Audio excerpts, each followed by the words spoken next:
Hello and welcome back to the Bygone Times. I hope you're doing well. Today we have this Gilbert Clock Company gingerbread oak mantle clock, kitchen clock. So most of the time people would have this in a kitchen on a cabinet or near their dry sink or near a window or whatever to tell time. This is made by Gilbert, who was one of several mechanical clock companies in the New England area in the late 1800s and early 1900s. Gilbert itself, the Gilbert Clock Factory, was developed over a period of years from 1871 to 1897. And it was in Winsted, Connecticut, and the building, at least part of the buildings, and the about 4-acre complex is still there, and they are a historic landmark in Winsted, Connecticut. The developer, William L. Gilbert, began his career in Bristol, Connecticut, which was kind of a regional center of clock business, and he moved to Winchester in 1840. He produced low-cost wall and shelf clocks for mass markets, and then built a case shop where he could create these various kinds of casings in 1870 and 1871.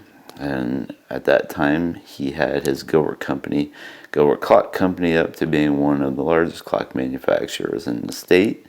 So it was then one of the largest manufacturers in the United States and really in the world.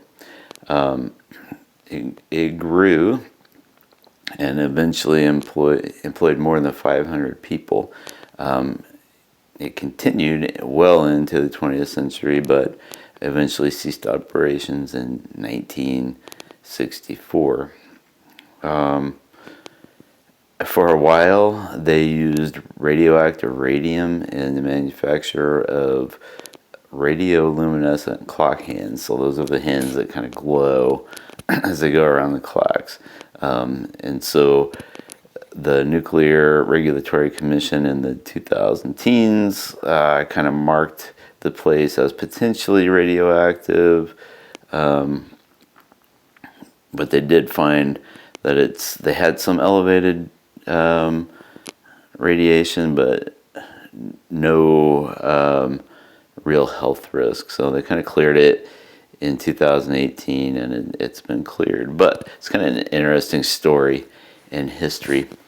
And if we look at this clock in particular, we can see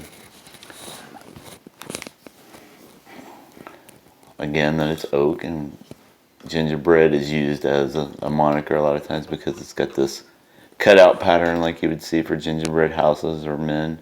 There's pressed carvings in the bottom here, kind of scalloped along. A little bit of gold reverse painting on the door, and some hobnail style wood styling there. If we open the door,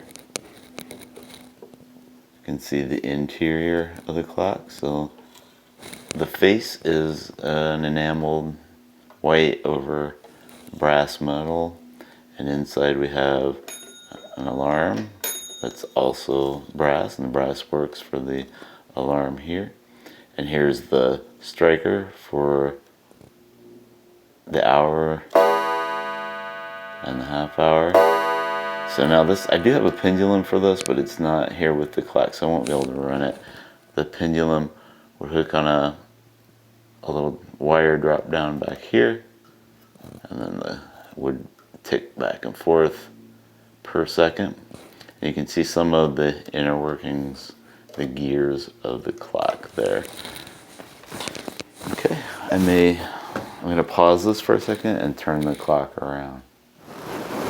Alright, so here we have the back of our Gilbert kitchen clock. There's a tag that's still there. It's glued on. And you can see, if you look closely, I think it says Laurel, so it's probably referring to the style of the laurel leaves.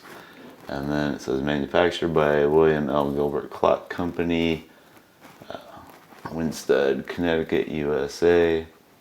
And it's got a patent number on there, trademark.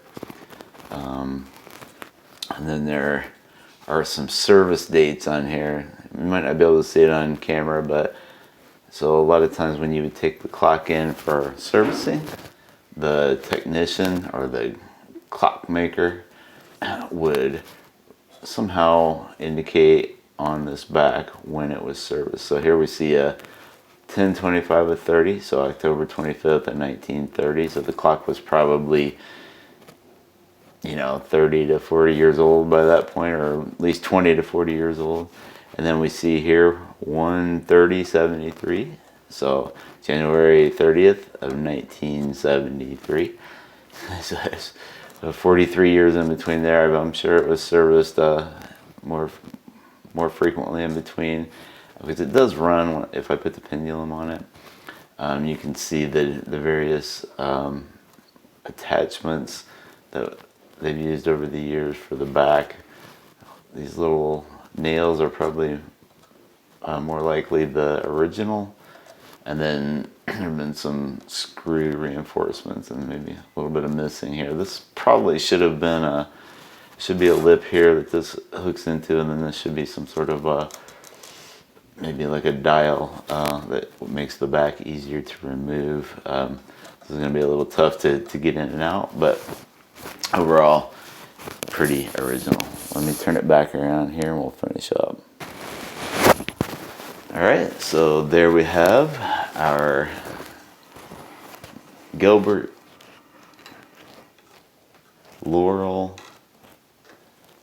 Gingerbread oak kitchen clock. You would wind the alarm on one side and the actual timekeeping mechanism on the other, and then the hands are here. Made between probably 1880 and 1910 or so.